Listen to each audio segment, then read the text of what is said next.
Tanpa lama-lama lagi, kita langsung masuk ke game yang kedua. Mampukah Gapx untuk menyapu bersih kemenangan 2-0? Kalau ternyata Yasbi berhasil menyamakan kedudukan dengan komponen hero yang sudah mereka amankan di game kali ini. Karena lihat Kaja, udah mulai singgah sejenak ke area purple buff yang dimiliki, ke area dari sisi Ray itu sendiri. Tapi kita udah lihat juga ya, di situ Kia sedikit dapat punishments yang cukup dari Kribo dan juga Fredo Kiri di area mid lane. Iya, ada Purify tadi yang dipakai oleh Roundel ya.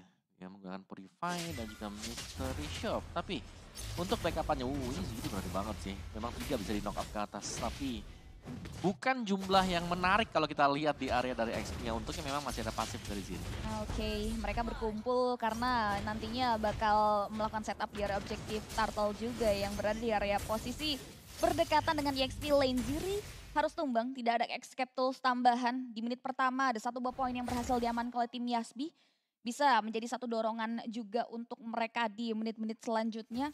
Di sisi lain kita lihat juga untuk Watt dan juga Wak Haji masih cukup aman sebetulnya walaupun Fredo Kitty ya pasti selalu menyempatkan diri untuk menengok ke area dari sisi seorang Watt. Bahkan Wak Haji harus termakan damage yang diberikan oleh Watt datang.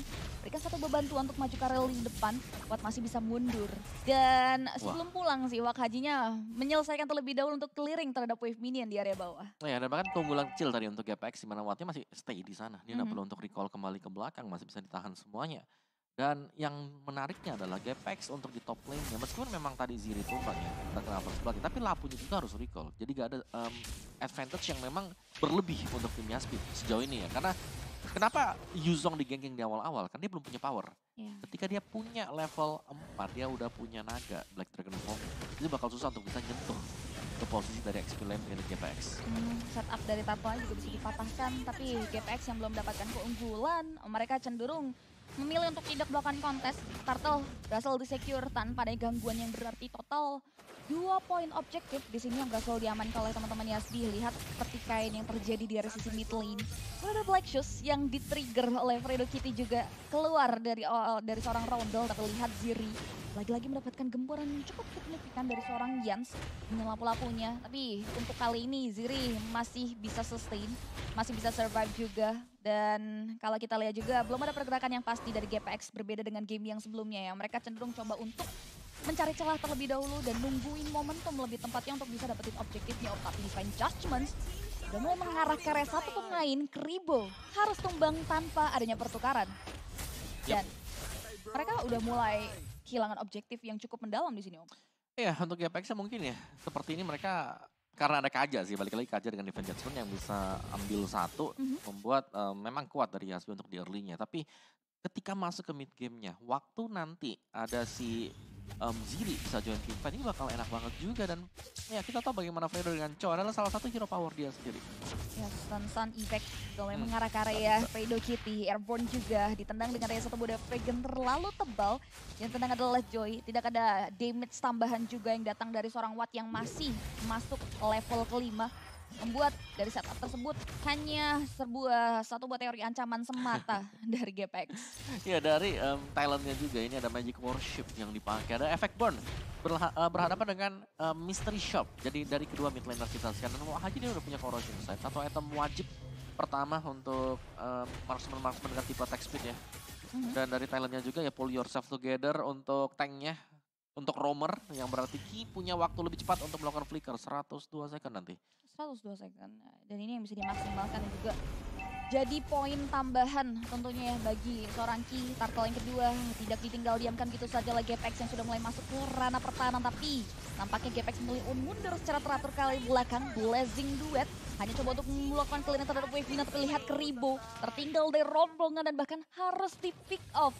Dengan adanya gempuran yang datang dari warga Yasbi di area objektif Purple Buff. Lagi-lagi GPX berada di posisi yang tidak diunggulkan. 2 objektif total berhasil diamankan oleh Yasbi melalui point kill dan juga 1 objektif Turtle. Ya, yang lebih berbahaya pastinya adalah plating gold yang terjadi di bottom lane. Yes. Tapi Kita tahu juga bahwa Wattnya dia udah tukar lokasi. Dia sudah melakukan rotate ke bagian top dan ada gankingan yang terjadi di sana. Yes, Dwarf Dragon dikeluarkan itu saja Urban Effect di mana Yans harus menjadi bulan-bulanan 3 pemain GPX di area top lane. Dengan adanya kekosongan, satu mirroring akan coba untuk dilontarkan oleh GPX mengingat dan melihat satu objektif di area bawah berhasil dihancurkan. Terlihat Joy Space Patient sudah mulai aktifkan, coba untuk mulai mengarah ke area Watt, menahan gempur yang diberikan Joy. Jadi satu buah incaran, udah ada ring overload juga dibuka oleh seorang Ki, namun nampaknya GPX mereka tidak mau memberikan respons lebih jauh lagi, memilih untuk mundur ke area lini belakang dan Blazing Duet dengan low mana yang dimiliki oleh Watt dimaksimalkan untuk melakukan clearing terhadap wave minion sebelum dirinya pulang ke area lini base.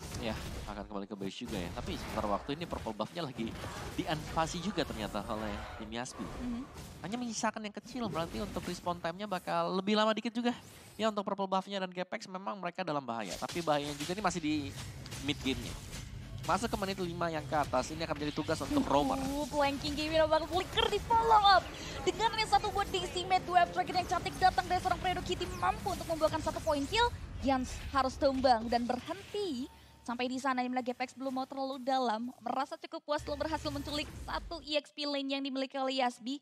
Mereka coba untuk mulai mundur lagi ke area di belakang. Begitupun juga dengan Yasbi. Mereka nggak mau kasih follow up lebih jauh. Mereka cenderung melakukan rotasi ke area top lane. Mengambil possibility objektif lain dan kayaknya dengan kekosongan yang kita lihat di area top lane ya, karena ada 2 objektif yang didapatkan oleh Yasbi melalui turret dan juga satu objektif turtle. Iya, dan turtle lagi dan lagi, ini akan menjadi perfect turtle untuk tim Yasbi 3 kali berturut-turut didapatkan oleh mereka juga. Dan Yans udah punya tools yang lain, dia punya Bloodlust X cooldown, ada lifesteal juga. Dan dengan Festival of Blood akan sangat-sangat membantu sekali lah untuk Bloodlust X itu. Tapi ya sementara waktu mereka harus hati-hati banget dengan Fredo ya. Karena tadi bagaimana Flicker dengan Way Off sebagian dari Fredo membuka opening untuk GPX. Ya sih, dan ini cantik banget. Dan bahkan 3 objektif total ternyata yang berhasil di-secure. Dimana center turret mereka pun harus hilang. Ini yang membuat nantinya akan ada vision yang jauh lebih luas lagi yang bisa dimaksimalkan oleh tim Yasbi yang kalau kita kilas balik di menit sebelumnya ya, mereka bisa melakukan invasi terhadap jungle tanpa adanya kehilangan center turret. Dan ini menjadi momen-momen cukup krusial yang harus diwaspadai oleh tim GPX. Walaupun kalau dari segi kill count ataupun team fight, mereka bisa kendalikan lah, nggak terlalu jauh perbedaan dari objektif killnya terlihat. Ya, Dragon ngarah ke arah Rondel, di bawah dengan satu buah Blazing Duet, Lexus terpop up yang membuat Rondel still survive. Terlihat Fredo Kitty mundur ke belakang karena udah satu buah counter setup ini buka oleh seorang Yans. Brave Fighter, udah ada satu buah Black Dragon Form juga yang coba untuk memporak-porandakan strategi yang dibentuk oleh tim Yasbi. Namun Ray harus ditumbangkan tanpa adanya pertukaran yang berarti dari pemain-pemain GPX yang sudah diberikan gempuran di area objektif mid lane-nya. Dan bahkan di sini Yasbi coba untuk mulai lebih jauh lagi untuk melakukan invasi terhadap orange buff yang dimiliki oleh pemain-pemain GPX. Yap, apalagi itu adalah Baxia yang memang punya early advantage awal dan langsung bisa menginvasi lawan-lawan juga. Dan daripada Joy itu sangat tanky sekali berhadapan dengan 3 pemain sekaligus.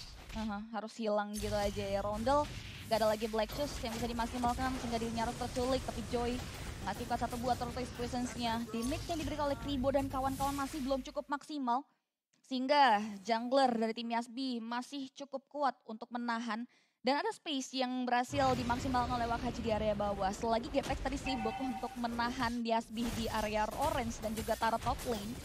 Ada Wakaji yang berhasil menghancurkan base bottom turret yang dimiliki oleh GPX, inner bottom lebih tepatnya. Dan Lord, ini sebenarnya masih ada chance sih buat GPX untuk melawan kontes ya.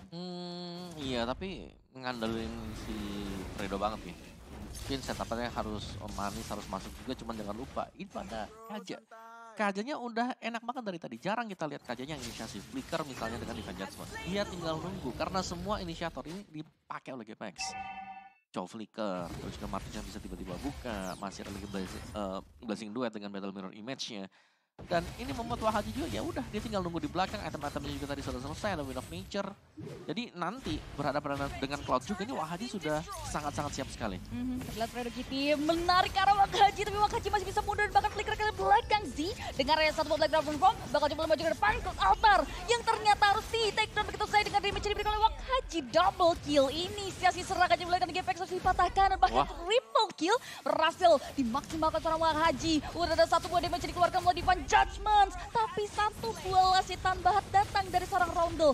4 pemain tumbang. Prado Kitty bakal menjadi satu buah incaran selanjutnya. Tapi base yang ada di area top lane bakal coba untuk dimaksimalkan agar mendapatkan buah kehancuran dari teman-teman ISB. Di menit ke-10 mereka berhasil membuat GPX terporak-porandakan, tercerai-berai, dan bahkan di sini GPX harusnya masih bisa menahan Lord yang pertama karena masih cukup squishy juga. Iya, tapi tetap unggul banget ya. Dengan satu Lord, mereka bahkan dapetin tadi top base turretnya dan bahkan di bottom base turret itu sudah hampir pecah. Dan Yasmin mereka unggul sangat-sangat jauh sekali sekarang. Jangan sampai mereka hilang kendali juga. Karena tadi Haji, dia difokus kan. Dia difokus, dia punya Wind of Nature. Bisa kabur lagi dengan flickernya, masih ada Electro Flash juga untuk menambahkan movement speed. Jadi secara positioning tadi dia well position banget di belakang akhirnya. Dan karena inisiasi yang gagal tadi, GPX mau gak mau, mereka harus komit. Kalau mereka gak komit, mereka bakal tumbang sia-sia tadi buat Fredonya. Dan ternyata balasan dari komit itu dibayarkan juga oleh Yasmin dengan mendapatkan pemain-pemain dari GPX lagi. Jadi rugi berganda tadi untuk tim GPX. Tapi sejauh ini memang Yasmin mereka konsisten sih. Dari si Joy-nya juga sebagai junglernya yang bisa dapat objektifnya, nabrak-nabrak terus, dia pede. Karena di belakangnya, covernya ini selalu bisa masuk dari Roundel. Dan Roundel juga kadang ya, kita tahu kan dia adalah Lilia. Dia udah punya Black Shoes, kalau di target masih bisa pakai Black Shoes. Oke, yang pertama. Tapi dia punya Purify. Jadi di sini untuk target untuk dapetin Roundel ini susah banget. Jadi target mereka sekarang adalah Wahaji, tapi Wahaji udah punya Wind of Nature. Defense-nya udah mumpuni semua buat tim Yasmin.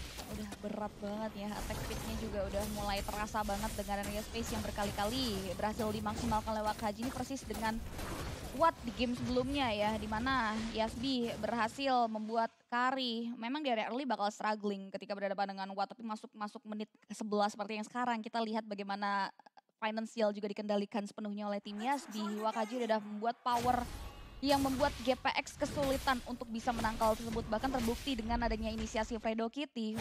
Justru menjadi malapetaka karena 3 pemain mereka harus ditumbangkan dengan hadirnya attack speed yang kencang dari seorang Wakaji. Lord yang kedua sudah mulai muncul. Apakah ini akan menjadi satu buah incaran oleh GPX? Mengingat di Lord sebelumnya mereka terkesan cuek, mereka lebih milih untuk melakukan defense mechanism, tapi Lord kayaknya udah mulai di-poking, udah disambut hangat. Ribo maju ke depan, tapi cepat. Karin udah kenceng banget attack speed-nya. Ya, dan juga Baxia dengan damage-nya dia ya, itu kan sakit juga sebenarnya, dan cooldown-nya cepat. Jadi memang wajar saja untuk bisa cepat untuk mendapatkan objektif Lord tadi. Dan sekarang keunggulan 9.000 gold, ini keunggulan yang super jauh, aku bisa bilang. Dan ya tinggal bagaimana respons dari GPX nih, mereka mau inisiasi atau mereka nunggu dulu nih. Karena tadi berulang kali mereka yang inisiasi, mereka yang dibalikin. Itu dia. Mereka yang kehilangan banyak banget hero-nya, yang mereka justru yang dirugikan atas inisiasi yang mereka coba untuk lontarkan. Tapi kini mereka regroup di area objektif pertahanannya. Bisa dilihat gerombolan wave minion disusul dengan Reconcile. Bakal coba untuk dilakukan dan dikeluarkan begitu saja. Udah ada Cloud Altar yang dimaksimalkan Ziri. Dengan S1 Black Dragon Form digunakan untuk memporak-porandakan lane up. Petrify Dalam ancaman bakal harus tumbangkan dengan damage diberikan. Namun tidak dengan Wakaji unstoppable. Hingga dengan detik 21 belum terpick off. Tapi shutdown effect datang dari seorang Fredo Kitty. Di mana Wakaji berhasil tumbang. Tapi lihat Lordnya bakal coba untuk di follow up lagi. Di mana Yaspi yang kehilangan 3 pemain mereka memilih untuk mundur ke area lini belakang. Dan GPX masih punya pertahanan yang cukup kuat di area high ground mereka. Wow. Ya Yasbi mereka yang opening tadi. Kalau sadar gak sadar kalian lihat tadi flicker dipakai oleh Ki. Dia masuk ke tengah dan dia berusaha buat nangkep satu. Cuman momennya yang kurang tepat juga karena dari GPX ternyata mereka punya bantuan defense. Ada turret di sana. Nah, Bestarot ini ngasih damage besar juga ke pemain-pemain dari Yasbi dan banyak celengan pecah tuh. Ya, Serbon dikeluarkan dengan satu buah Wave Fragment dikeluarkan Predictivity disusul dengan efek suppress dari Divine Judgment Joy. Dengan ada satu Baxia Shield Trinity lepas landas tepat di area tubuh dari seorang Fredo Kitty. Dan letupan Angry Gloom yang dibuka oleh seorang Roundel buat Fredo Kitty tidak memiliki arah pulang yang pasti. 1 poin kill berhasil diamankan oleh Yasbi tanpa adanya kompensasi. 4 pemain tersisa dari GPX memilih untuk mundur. Karena Yasbi mereka udah mulai kembali siap untuk memberikan penyerangan. Ditambah lagi manajemen wave minion mereka cukup rapi loh di masing-masing landing base-nya. Ya ini harus agak sabar sih buat tim Yasbi. Mereka nggak boleh buka inisiasi. Mending nunggu sih karena mereka lagi unggul juga sekarang. Nah, itu dia. Dia cuma puas mengarah area base. Nggak mau terlalu gegabah ya. Mereka tahu betul nih potensial GPX yang masih punya high ground defensif yang kuat. Di Lord kedua belum jadi jawaban. Mereka harus tunggu hingga dengan Lord ketiga harusnya. Tapi buat kalian udah nggak harus tunggu lagi sih untuk skin MLBBX Jujutsu Kaisen yang udah hadir di in-game. Jadi buruan cek sekarang juga karena Blessing Duet dikeluarkan. Disusul dengan Duet Dragon. Satu pemain penting berhasil diculik oleh pemain dari GPX. Tapi lihat, Yans memporak-porak kalian belakang dengan satu reflector. Watt masih bisa bertahan, bahkan double kill.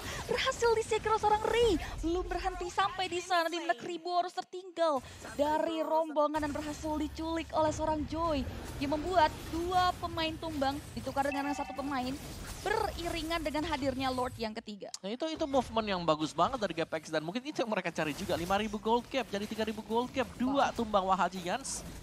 Ini gak ada lagi misalnya burst damage dari Wahaji. Jadi kalau memang mereka mau kontes di Lordnya sangat memungkinkan sekali. Apalagi ini kalau mereka bisa dapat pick of money sih. Airborne effect lagi-lagi dikeluarkan. Disusul dengan Daisy Bet. Kolaborasi yang cantik dari dua pemain GPX. Satu pemain down terlihat Joy. Bakal coba untuk melakukan kontes di objektif Lord dan Retributions-nya. Terlihat tidak optimal dari seorang Joy dan Lord-nya berhasil disecure oleh seorang Ziri GPX. Setelah berhasil mendapatkan objektif yang cukup dramatis, mereka memilih untuk mundur ke area lini belakang.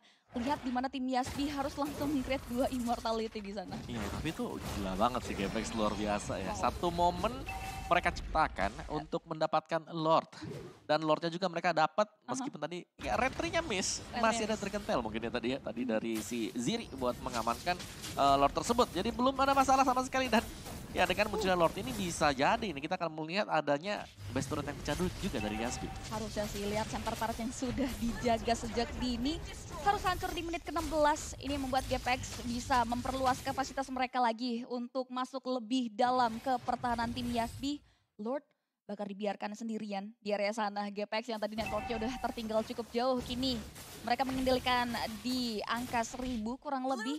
Dan lihat tentunya di mana Yasbi harus memanfaatkan Roundel sebagai satu buah jaminan melakukan clearing terhadap Lord dan juga gerombolan wave minion kloter-kloter sebelumnya yang nantinya akan dimasuk oleh GPX karena Ziri sudah mulai memancing genderang perang dengan area satu Black Dragon Form yang lepas landas karya Wahaji sudah terbalut immortality. Blackstone sudah mulai dibuka. Lihat Fredo kita coba untuk mundur ke belakang tapi FX Pan mengarik seorang Kribo yang mengaktifkan satu bakal out tapi nampaknya pergerakan dari Kribo masih belum cukup di mana dua pemain dari tim GPX harus tumbang. 3 pemain tersisa harus mundur. Kalang kabut untuk menghindari serangan yang diberikan karena mereka di posisi 3 base syarat mereka sudah hilang. Ya, dan bahkan terbuka ya untuk lini tengahnya. Itu dia. Tugas berat, tapi kalau ini bisa ditahan ya, bottom lane-nya itu ada minion yang lagi push. Nih, apakah Dewi Fortuna akan mengarah-arah tim GPX? Karena lihat 5 pemain yang masih cukup tangguh dari Yasbi sudah mulai bersilaturahmi ke area pertahanan yang mulai klik GPX. Bakal coba ditahan, Ribo mundur ke belakang, Z bakal coba untuk mulai memukul mundur pemain dari Yasbi. Wahaji masih bisa survive, bahkan Fredo Kitty belum mampu untuk menahan lini yang mencari berikan. Wave minion kloter yang kedua bakal coba untuk mulai hadir. Nampaknya Joy tertinggal dari gerombongan tim Yasbi dan bahkan harus ter-shutdown. Unstoppable coming from Ray, bahkan Ki coba untuk mulai mundur ke area lini belakang dan Roundel. Immortality yang terbalut diganti dengan ada satu Winter tancanya namun belum bisa save the day. Yang membuat Roundel harus tumbang. 2 pemain hilang, misalkan 3 pemain dan lihat. Fredo Kitty benar-benar jauh banget ngejarnya ke area pekarangan tim Yasbi. Ya hari-hari ya Fredo ya. Tapi ya yang kita bahas tadi kalau bisa ditahan oleh GPX, bottom base turret-nya hilang dan beneran. Yasbi kehilangan base turret dengan minion. Ada 2 wave soalnya di bawah. Dan itu membuat kerugian besar dan sementara untuk Lord yang muncul sekarang tanpa Joy. Joy mungkin bisa join tim fight tapi nanti Roundel-nya apa memang sempat untuk berada di area dari Lord. Itu yang jadi tanda tanya besar dan akan terjawab di beberapa menit ke depan karena lihat sudah satu Body of Dragon mengarah ke arah seorang Ki yang tak terbalut immortality unstoppable. Kembali berhasil diamankan oleh pemain GPX. Lihat ada satu Blazing Duet yang dibuka oleh seorang Wadi, susul dengan Petrify dibuka oleh seorang Ziri dan Black Dragon Form yang lepas landas ke area beberapa pemain tadi tim Yasbi. Udah terus Toy Sense dan Joey harus mundur ke area lini belakang. 3 pemain tersisa dan Lord Evolve terbuka lebar bagi pemain-pemain GPX yang nampaknya mereka bakal maksimalin objektif tersebut untuk memporak-porandakan pertahanan high ground tim Yasbi.